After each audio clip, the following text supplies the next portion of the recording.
शहर की भीड़ भरी सड़क पर एक डॉग का नन्हा बच्चा इंसानों के पैरों के बीच दबा दबा सा चलता फिरता था। उसके शरीर पर इंसानों जैसे फटे हुए गंदे कपड़े लटके थे जो किसी ने मजाक में पहना दिए थे। वही कपड़े अब उसकी मजबूरी बन चुके थे।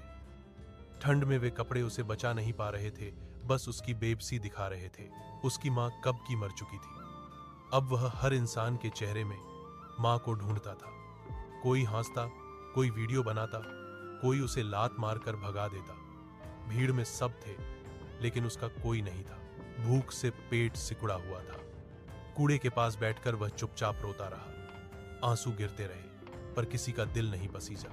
फटे कपड़ों में लिपटा वह मासूम इंसानों के बीच रहते हुए भी इंसानियत से बहुत दूर था।